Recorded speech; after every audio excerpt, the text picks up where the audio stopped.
Isa pong magandang hapon sa bawat isa po sa atin.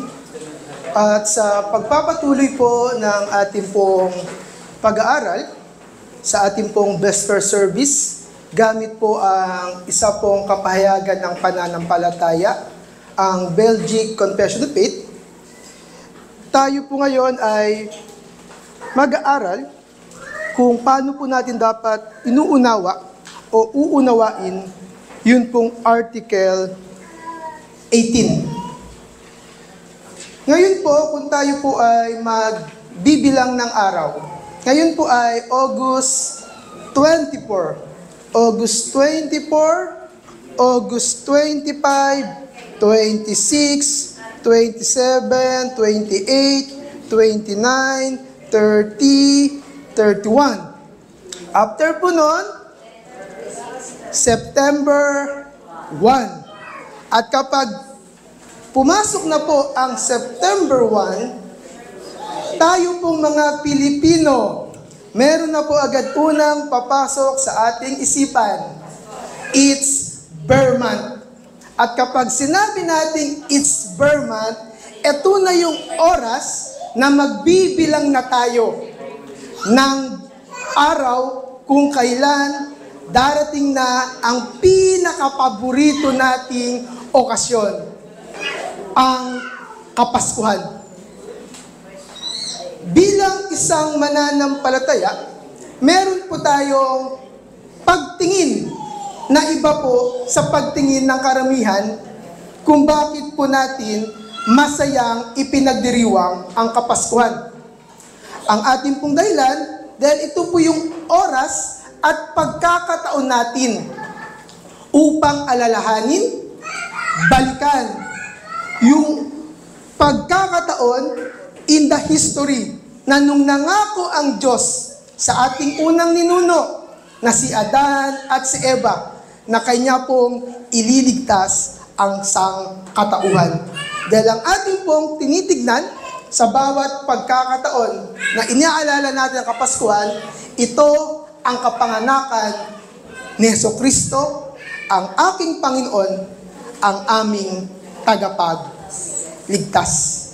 At sa oras pong ito, upang mas maging malinaw po sa atin kung paano ba natin dapat inuunawa yung pangyayaring iyon, hayaan po nating ating gamitin ang Belgic Confession of Faith, Article 18, upang maging wasto, klaro, at tama ang pagtingin natin doon po sa kapanganakan ni Jesucristo na kung saan tayo ay tatayo sa tinatawag nating reformadong pananampalataya. Kaya naman po, kayo po'y may hawak ng mga Psalter hymnal. Hawak-hawak niyo po yung blue book. Buksan niyo po ang inyong mga Psalter hymnal, page 77, sa may bandang likuran.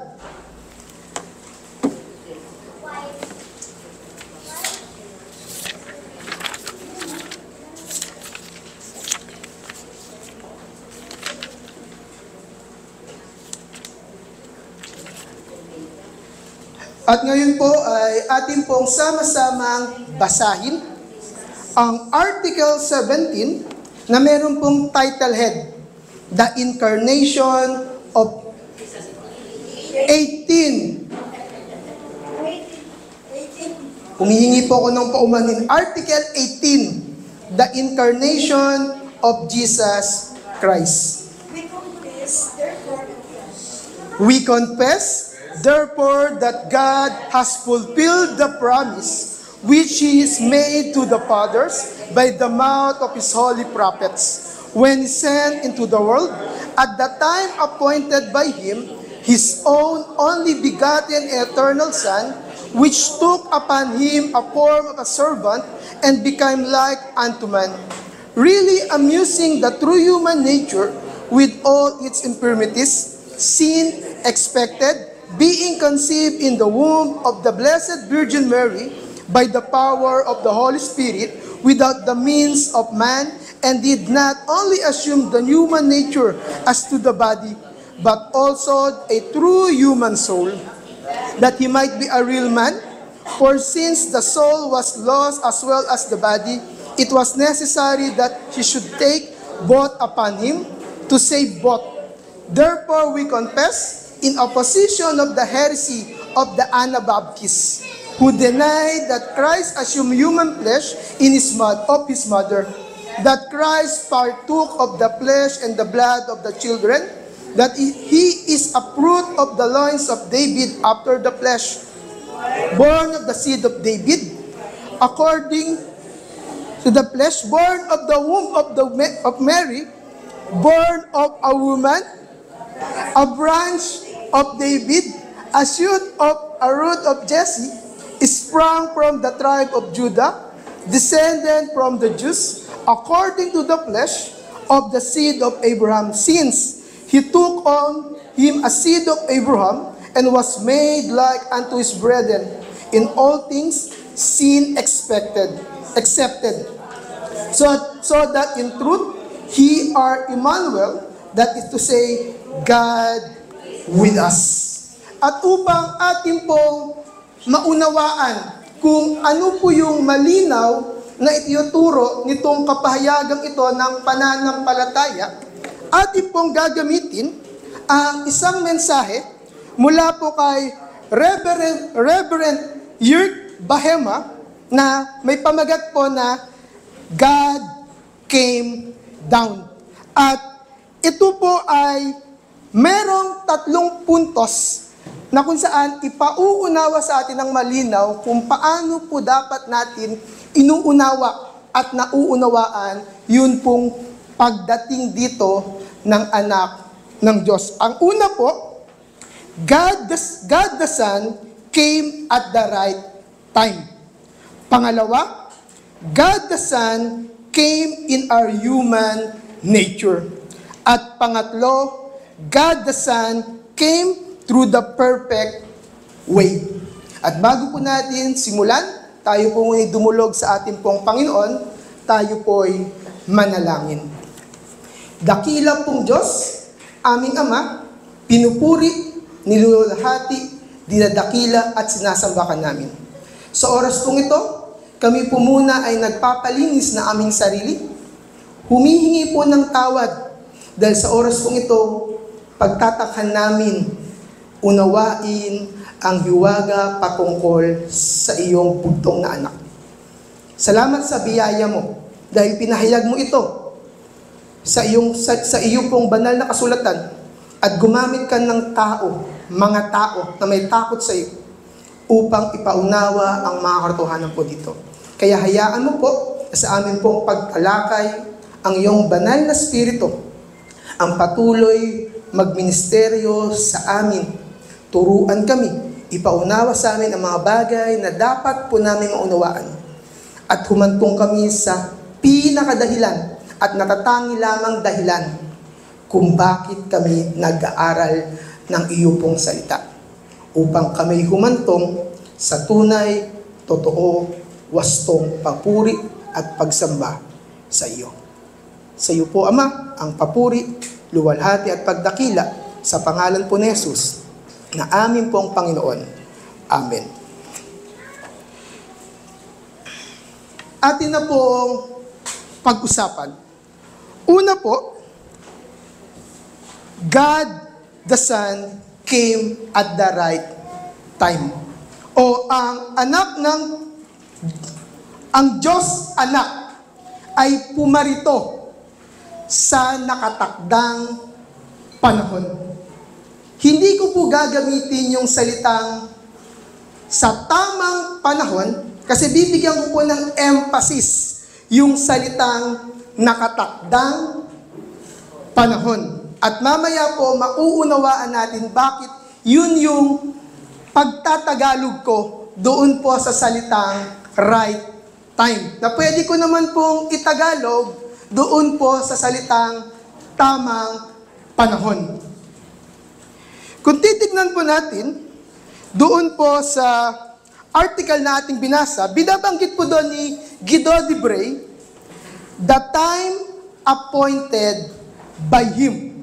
At ang binibigyan niya po ng pansin dito na time appointed by Him ay yun pong mga pinahayag, una ni Isaiah, in Isaiah 11, verse 1, ito po ang kanyang binanggit, a shoot will come up from the stump of Jesse. At kay Pablo po, in Galatians chapter 4, verse 4, God sent His Son, born of a woman, born under the law, redeem those under the law, that we might receive the full right of His Son. Binabanggit po dito na yung mga bagay ito, yung mga talata po na aking binasa, una po from the Old Testament. Ito po ay isang prophecy patungkol doon po sa ipinangako ng Diyos na pagdating ni Jesus Christ. At doon naman po sa New Testament, kino-confirm na ni Paul na nangyari na yung ipinangako ng Diyos gamit-gamit yung kanya pong mga propeta. At kung titingnan po natin ngayon, doon po sa konteksto kung kailan po ito nangyari. Tingnan po natin ito doon sa pagtingin na nangyari ang mga bagay na dapat mangyari nung panahon na meron ng mga ito. Iisa-isahin ko po. Una, nang si Jesus Christ po ay pumarito, from when Jesus was born, there was a one universal language, and that is Greek, o yung salitang Griego. So, pwede nating isipin, okay, kaya right time, yung oras na yon, kasi kung darating si Christ, at ipapahayag nilang dumating na si Christ, wala ng language barrier. Lahat ay merong isang lengguwahe na naiintindihan ng bawat isa. Mayaman, mahirap, lalaki, babae, wala ng problema. Magkakaintindihan tayo. Pangalawa, nung panahon po din yun, dahil yun po ay panahon na ang buong mundo, known world, pag sinabi pong known world, ito pa lang yung kilala.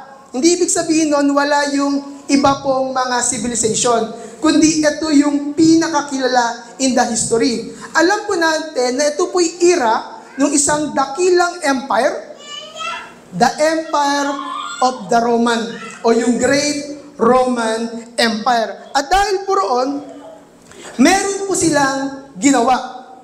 Nagkaroon sila ng unified roading system sa lahat ng imperyo. Ibig sabihin, dahil almost lahat ng lugar na known noong panahon yon ay sakop-sakop na ng Roman Empire. At ang ginawa nila, nagkaroon na yung DPWH, wala pong flood control noon, ay para po madali po yung kanila pong pagpunta po ng, pagbibigay ng taxes, pagbibigay po ng kanila pong mga produkto, is inayos po nila yung mga daanan na connect. So magaling po ang Roman Empire sa ganito pong mga pangyayari. At kung ngayon maisip natin, okay, hindi lang ngayon madaling malaman yung gospel kasi meron silang one language. May isa pang ginawa, madaling pumunta kung saan man gustong pumunta kasi maayos ang mga daanan. Pangatlo, isa po sa dapat nating maunawaan patungkol pa sa Great Roman Empire, meron silang isang policy na pwede lang ipagpalit lahat ng policy, wag lang magagalaw itong policy ito. Ito yung tinatawag nilang Pax Romana. Ano po ibig sabihin nun? The Peace of Rome. Ibig sabihin, lahat ng sakop-sakop ng Rome, gagawa kami ng lahat ng pamamaraan para maingatan lang namin yung aming kaharian. Every compromise, pwede namin gawin yan. Basta lang makontrol namin in order ang lahat ng sakop-sakop namin. Kaya naman makita natin, mas madaling i-share ang gospel. Merong peace and order. Pang-apat, may tinatawag po silang spiritual vacuum. Ibig sabihin, nakukulong doon sa, especially doon sa lugar, kung saan doon sa Israel, yung spiritualidad. At pang-lima, mas karagdagan po roon, yung mga tao doon, especially the Jews, inip na, gigil na dumating na yung kanilang tagapagligtas. Kaya naman, mula po doon sa 5 aspetong yon, at kung uunawain ko mula doon, yung sinabi na right time, o yung nakatakdang panahon kung pagtatagalog, pwede nyo sabihin, talagang right time na yan. Kasi everything is perfect. Nilatag na, nakalatag na ang dapat ilatag para madaling mangyari. Kung ganun din po ang tinutukoy doon, at kung kayo po ay medyo kumbinsido na sa akin, nakumbinsido po ba kayo? Hindi pa. Mabuti naman po. Kasi po, hindi yon ang ibig sabihin kapag sinabi nating right time o appointed time. Maaari pong gamitin ni God yung mga pangyayari at tao para may sakatuparan yung kanyang dapat gawin, pero pag sinabi nating right time, hindi po ito nakadepende sa anuman, sino man, kailanman. Ito'y nakadepende lamang kung kailan gustong gawin ng Diyos yung bagay na gusto niyang gawin. Ibig sabihin, pinauunawa sa atin ng confession na pinaniniwalaan natin. Nung sinabi pala natin, nung sinabi ko kanina, dapat pinaniniwalaan natin yun at alam natin yun. Nung sinasabi ko yun, malinaw sa isipan ko, nang dumating si Kristo dito, hindi yun nakadepende sa amin. Hindi yun nakadepende dun sa oras at panahon. Nakadepende yun kasi ito na yung gustong gawin ng Diyos. Kaya naman po, pwede ngayon nating tignan ito doon sa gantong sitwasyon. Tayo po, lalo po karamihan sa atin, tayo po ay, o kayo lang pala, lumaki doon sa paniniwala o tradisyong ebangheliko, ay meron po tayong paniniwala, prinsipyo, marahil po ay naisagawa ng bawat isa sa atin, na pamamaraan kung paano ko madali, maayos, maibabahagi ang mabuting balita. At ang pinakamadali daw pong pamamaraan ay ayusin ko muna ang mga bagay-bagay. At ano po yun? Magbuo muna ako ng isang maayos, mabuting relasyon sa taong yan. At kapag ready na yon, ready to set na rin, natatanggapin niya ang gospel. Gusto ko pong sabihin sa inyo, hindi man po ako lumaki sa ebanghelikong tradisyon. Saglit lang ako dun eh. Tumanda lang po. Ay, naisagawa ko po yon. Ngunit malinaw po sa akin, may mga pagkakataon sa kabutihan ng Diyos, ginamit niya yon. Karanasan ko yon. Pwedeng karanasan niyo rin po. Pero hindi siya tunay sa lahat ng sitwasyon.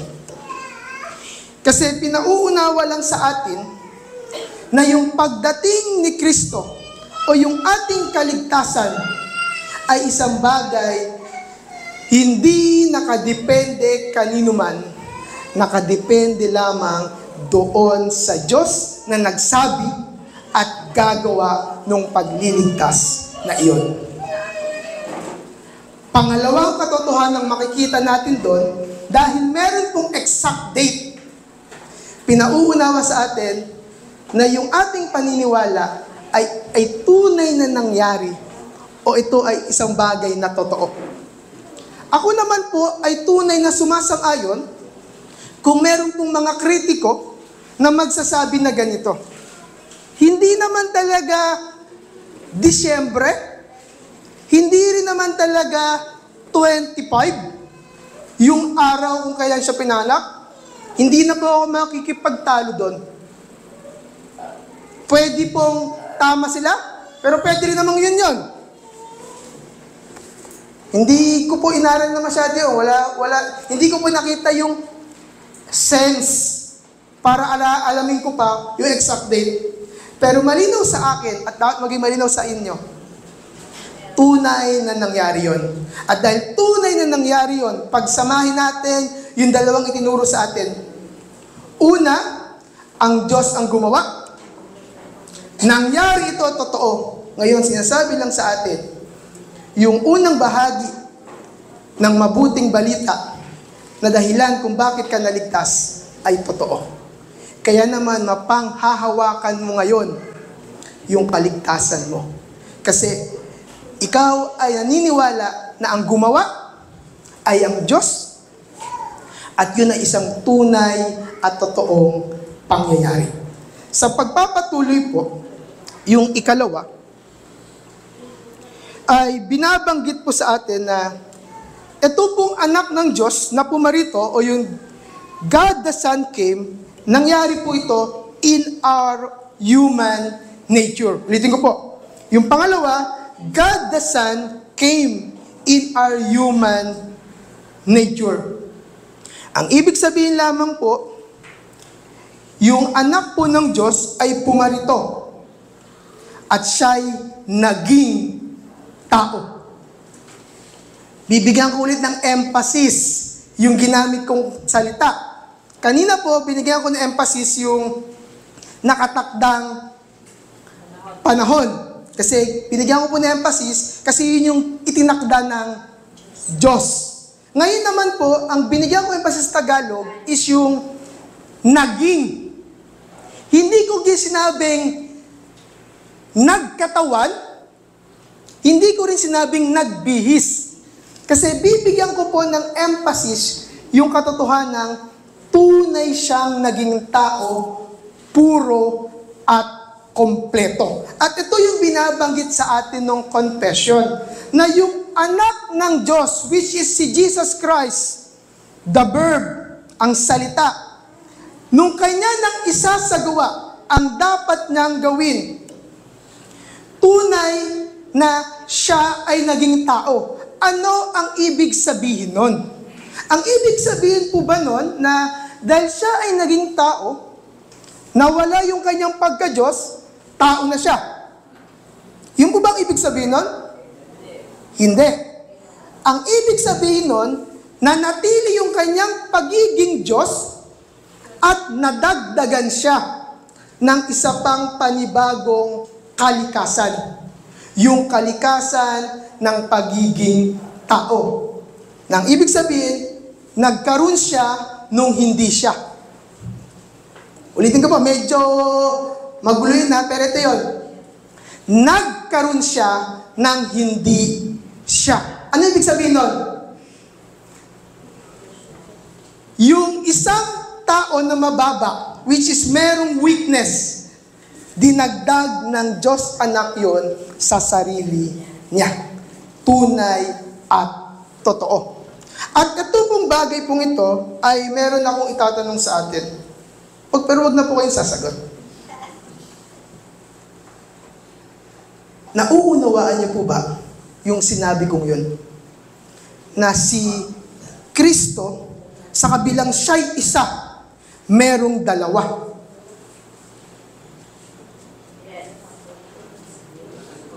Naiintindihan niyo po? Mamaya po ay papaliwanag niyo po sa akin kung paano ibig sabihin nun.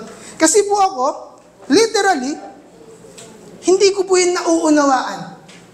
Paano nangyari, logically speaking, may isa pero dalawa? Sino po dito ang may husay sa sipnayan? Math? Ako po hindi. Medyo Wala po akong... Ang sabi po ng professor ko sa college, kasi kaya man pong aminin, binagsak ko po nung ako'y first year, yun pong college algebra. Isa lang sabihin nun, mahina po ako sa math. Ang sabi ng professor ko, hindi ka naman mahina. Ano ka lang, mathematically immature. Mabait pa rin po yung professor ko. Ayaw niya saktan damdamin ko. Pero, kasi paano po nangyari na 1 plus 1 equals to 1? Logically po ba na matatanggap ng isang payak na isipan bilang isang tao na meron ng isa, nagkaroon pa ng isa, pero sila ay isa. Kaya ang tawag po dito, misteryo. Isang bagay na totoo, kailangan kong paniwalaan kasi totoo, pero hindi ibig sabihin pinaniniwalaan ko ay nandun ako sa punto na sigurado akong nauunawaan ko siya dun sa pinakadapat na higit na dapat ko siya maunawaan. Kaya po, in history, ito po isang bagay na ang dami pong lumabas na mga maling katuruan o tinatawag nating heretikong katuruan. Siguro po madalas yun na naririnig yung salitang heretiko. Nung tayo naman po ay nandun pa sa ebanghelikong paniniwala, hindi nyo naman naririnig yung salitang heretiko o yung heretic. Tama po kayo kung ang pagkaunawa niya sa heretic ay mali. Mali talaga siya. Pero merong specific na kamalian kapag sinabing heretic. Pag sinabing heretic, pinapaunawa sa atin, ang pinakamali niya, ang fault, is yung katotohanan patungkol kay Kristo. Merong maling turo patungkol kay Kristo. At sa history, dahil po, hindi nga po kayang unawain ng payak na isipan, yung napakamahiwagang katotohanan yon, umusbong po yung mga maling turo. At gusto ko po maunawaan ninyo, hindi po totoo na ang mga maling turo ay nanggagaling sa labas. Kasi in history of the church, lahat ng katuroang mali ay nagsisimula sa loob. At in reality, in church history, ang mga tinuring na heretiko, ibig sabihin mga tao na mali ang turo kay Kristo, sila pa po mismo yung mga tao na merong posisyon at kinikilala doon sa simbahan kung saan po sila naroroon. At bibigay ko po yung ilang mga pamilyar na tao. Una po, yung lalaki na ang pangalan po ay Apollinarius. Ang kanya pong teaching is Apollinarianism. Ano yung Apollinarianism? Ang Apollinarianism ay nagtuturo ng ganito. Ito po yung reason kaya hindi ko po ginamit yung term na siya ay nagbihis o siya ay nagkatawan. Kasi dangerous po yun eh. Kasi pwede siyang humantong sa turo ni Apollinarius. Sabi po ni Apollinarius, si Apollinarius ay isang obispo. Okay po ha? Take note. Apollinarius is one of the bishop of the early church.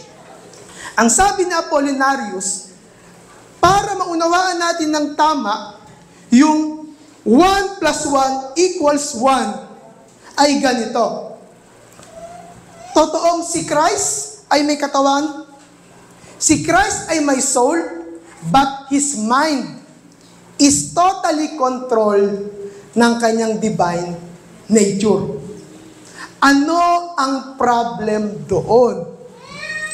Kapag ginawa natin ganoon, nawawala yung idea na meron siyang dalawang nature. Kasi ang isa sa pinaka-importante sa nature, kalikasan, is yung mind. Yung kaisipan. Kasi yun yung magpapasya. Yun yung mga gagawa ng mga bagay-bagay. Kaya, i-consider po na mali, heretiko. May pangalawang umusbong, si Nestorius. Isa ulit, obispo. Ang sabi ni Nestorius naman, Mali yun. Ito ang tama. Si Christ, hindi kasi 1 plus 1 equals 1. Kundi ang nangyari talaga, 1 plus 1 equals 2. Merong disunity, yung kanyang unang nature which is divine, doon sa kanyang pagiging human. So, ang pinakamagda-example po dyan is yung ilaw. So, patay, sindi. Okay, pagbukas, anong nature ang gumagana? Sabi natin, gumagana po doon ay yung kanyang divine. Pag pinatay natin, ang gumaganang nature ay ano? Yung kanyang, parang meron si Christ, dual personality. So, sa atin pong pag-aunawa. So, at yung pangatlo, si Eutychus, di na po siya obispo, pero siya isang monk. Sabi ni Eutychus, mali si Nestorius.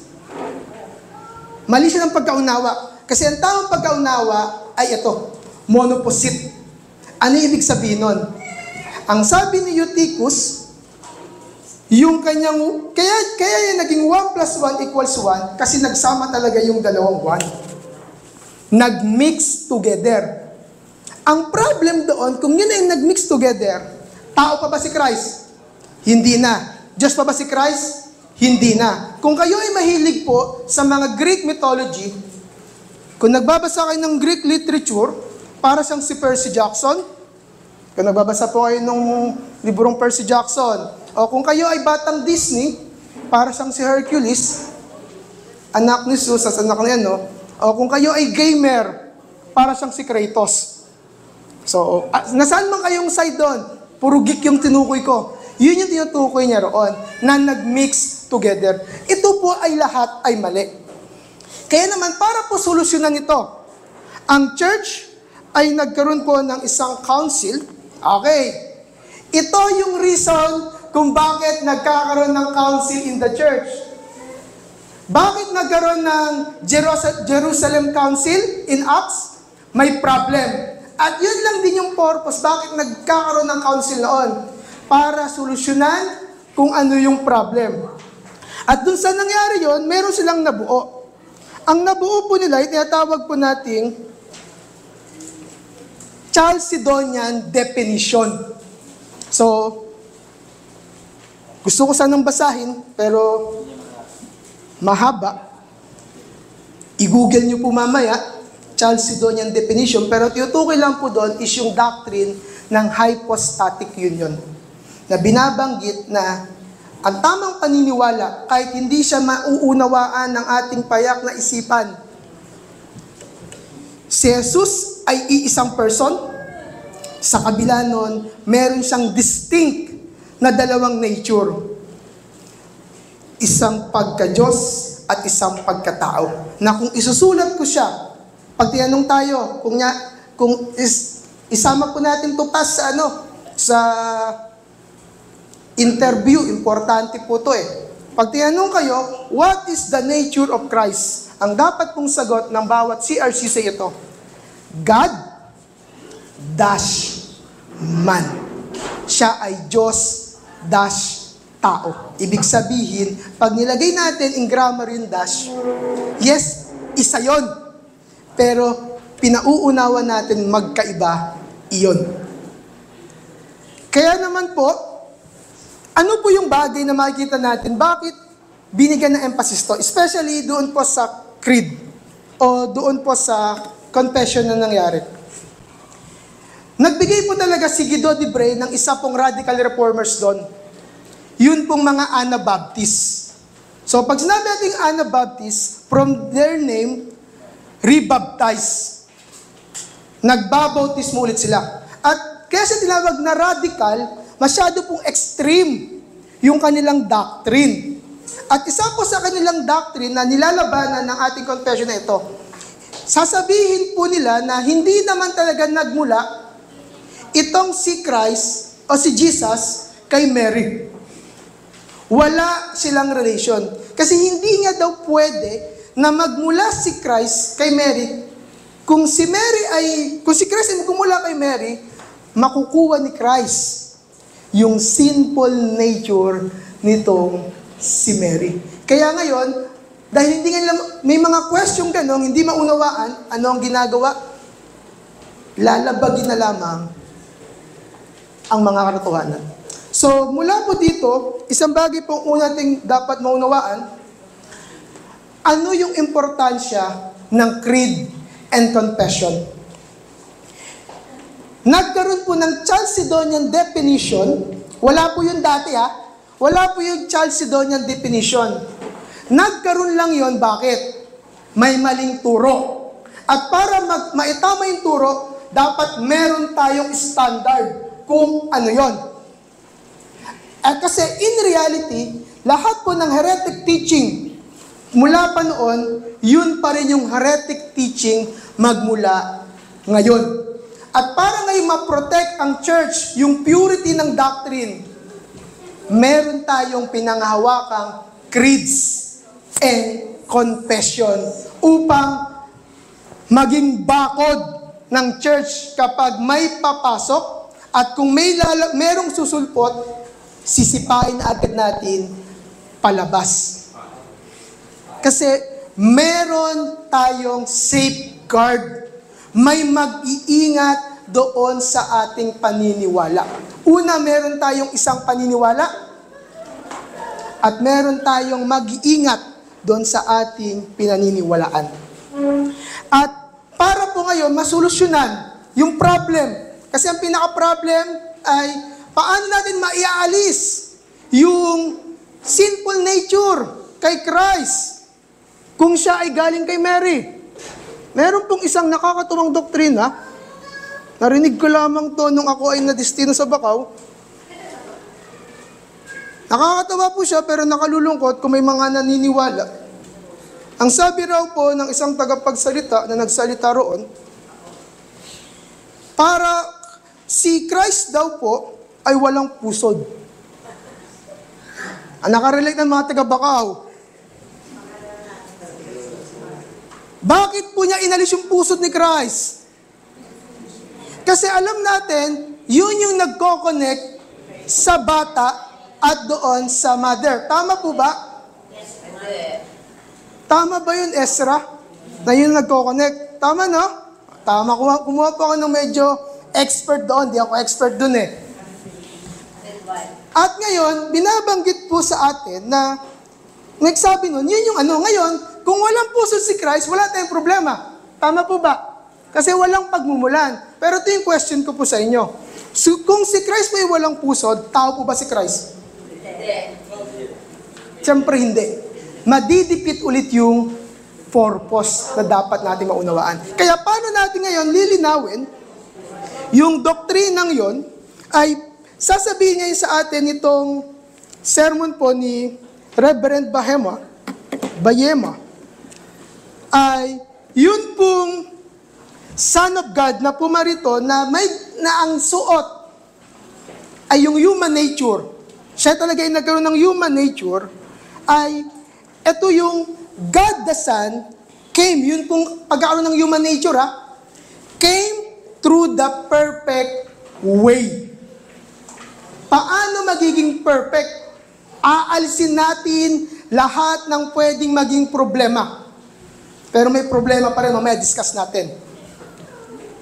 Ay kailangan maunawaan natin na yung process ng pagdadalang tao nung ina nitong si Jesus ay hindi sa pangyayari kung saan normal na nagdadalang tao yung isang normal na babae.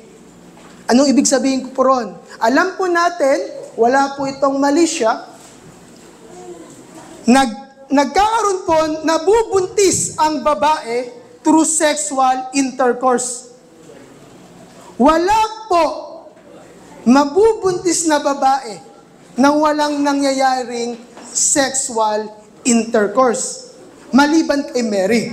Kasi in Matthew 1 and Luke 1, merong isang extraordinaryong pangyayari. Merong isang anghel na bumisita. At ang sabi sa kanya, magdadalang tao ka at mangyayari yan sa paglilim sa iyo ng banal na Espiritu. Gusto ko pong sabihin sa inyo, kung tatanungin niyo po ako kung paano yun nangyari, hindi ko po masasagot. Hindi ko rin alam yung kung paano mangyayari yon. Pwede kong hiramin yung paliwanag po ng ibang theologian na ang sabi po, yun pong pangyayari sa tiyan nitong si Mary with the power of the Holy Spirit is like when God created everything out of nothing because of the power of the Holy Spirit. Pwede nyo pong tanggapin, pwede pong hindi. Pero pinaunawa lang doon na mula sa wala, nagkaroon. Parang doon sa Genesis. At yun yung sinasabi doon sa tiyan nitong si Maria. Mula sa wala, dahil may pagkilos ang Diyos, nagkaroon.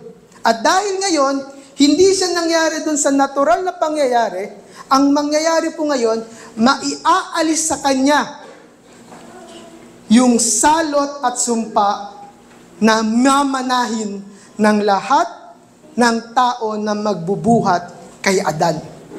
Na taglay-taglay mo, taglay-taglay ko, taglay-taglay ng lahat ng taong ipapanganak after magkasala ni Adan at ni Eva.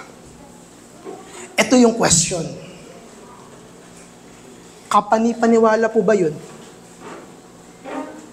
Naniniwala po ba kayo doon na merong isang babae na pwedeng mabuntis nang hindi po nangyayaring sexual intercourse?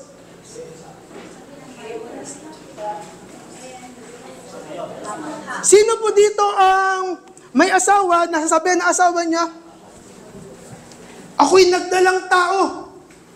Nag-abroad si mister. Bakit ka? Ano yan? Work of the Holy Spirit. Pwede po ba yun? Ano po ba yun? Katanggap-tanggap po ba sa isipan natin yun? Hindi. Kaya po yung itong bagay na ito ay sinubok ulit. Nakapansin niyo po ba? Laging sinusubok yung teaching about kay Christ. At ito yung dumating na po, yung tinatawag nating Age of Enlightenment o yung pagdating po ng liberal theology. Nasa liberal theology, ganito po ang kanilang pananaw. Simple lamang. Kaya tinawag na age of reasoning. Kapag out of reason, hindi totoo. Ulitin ko po ha. Napakasimple po ng theology, ng liberal theology, pagtingin sa mga bagay na dapat mong paniwalaan. Kaya mo bang ipaliwanag? Masasagot mo ba through scientific explanation? Kapag yan no, isa lang sasabihin nila, hindi yan totoo. Ibig sabihin ngayon, importante sa atin na naniniwala tayo dito. Kaya po, kung titignan natin kung paano po isinalangsang ni Guido de Brey, yun pong Belgic Confession of Faith. Napakaganda po, ito'y sistematiko. Sinimulan po niya ito in Article 1 upang sabihin sa atin sino at ano ang ating Diyos. Pagkatapos noon, in Article 2 to Article 7, dinivelop ni Guido de Brey yung isang magandang pagkaunawa na ang banal na kasulatan ay tunay na salita ng Diyos. Ibig sabihin, kung ito'y tunay na salita ng Diyos, anumang nakasulat dyan, hindi man niyang kapani-paniwala sa atin pong natural na pagtingin, hindi man siya logical, hindi man siyang kaya ipaliwanag ng reasons, kailangan mong maniwala. Kaya naman po, una, magiging salbahe po ako. Alam na po ng mga taga-Ternate ito. Sino man pong tao na nagsasabing Kristiyano, pero tumatayo, sumasang-ayon sa liberal theology, hindi ko siya tatawagin na kapatid ko kay Kristo. Bakit? Dinidinay niya yung truth patungkol kay Kristo. Ibig sabihin, hindi siya mananampalataya ni Kristo.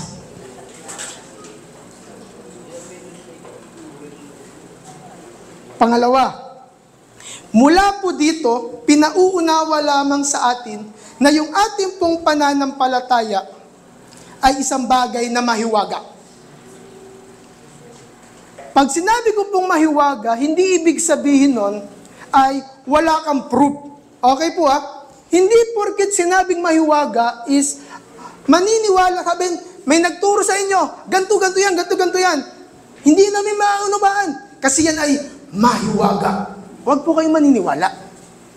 Kaya, binabanggit na po yung salitang mahiwaga, every time na naka-black and white sa scripture, malinaw na pinapahayag, pero kahit anong unawa ko, na pilitin ko siyang abutin sa pinakarurok na dapat ko siyang abutin para sabihin kong master ko siya, hindi ako hahantong. Doon lamang po papasok yung term na mysterious at mahiwaga. At yung mga bagay patungkol sa Diyos, lahat po ay hahantong sa salitang mahiwaga. Kaya po kanina, sa ating pananalangin, humihingi po tayo ng kapatawaran kasi sa ating pagtaka, pipiliting alamin yung patungkol sa Diyos. Pero dahil hindi maaabot, pwede tayong humantong dun sa mga hindi wasto at tama. Pero sa kanyang biyaya, salamat po. Dahil nandiyan ang kanyang salita, na ang sabi niya, kung ano ang nakasulat, yun. Kung hindi mo na kayang unawain, maniwala ka na lang kung ano yung bagay na nakasulat doon. Sa tama at wastong pag-unawa. Ngayon po, mula po sa mga bagay pong yan, doon po sa 3 puntos, ano po yung, saan po tayo dinadala ng ating pong paniniwala? Una po, tayo, nauunawaan dapat natin na ang aking kaligtasan, ang iyong kaligtasan ay isang bagay na kailanman hindi naging depende sa iyo o dun sa tao na nagbahagi sa iyo. Ulitin ko. Pinauunawa sa atin dito na yung kaligtasan ngayong tinatamasa ko. Kung i-apply natin yung sermon kanina, na dapat hanggang kamatayan pangahawakan ko. Nauunawaan ko, hindi ito nakadepende sa iyo, sa kanila, o sa akin. Nakadepende lang ito doon sa Diyos na gumawa ng lahat para dito. At dahil doon, ito yung ikalawa. Bilang tinawag ng Diyos, doon sa isang napakadakilang ministeryo, isa lang pong ministeryo po natin ha, ang tanging ministeryo ng church ay ipangaral ang mabuting balita ng pagliligtas ng Diyos sa pamagitan ni Jesucristo. At ngayon, dahil sa pagkaunawang yun, ang tanging pamamaraan na gagawin lang po natin ay magtiwala doon sa pagkilos ng Diyos. At paano ko gagawin yon? Ibig sabihin, kailangan ko lang ipahayag ng wasto, tama, walang bawas, walang dagdag, kung ano yung mabuting balita ng Diyos. At ngayon, aasa ako doon sa kanyang nakatakdang panahon para sa taong yon, upang yung mga bagay na hindi ka paniwala sa mga taong gumagamit ng pag-iisip ay paniniwalaan nila. Kasi kung paano nagkaroon sa tiyan ni Maria, kung sino yung Diyos na kumilos doon, yun din yung kikilos doon sa taong yon na patay at ngayon muli siyang mabubuhay.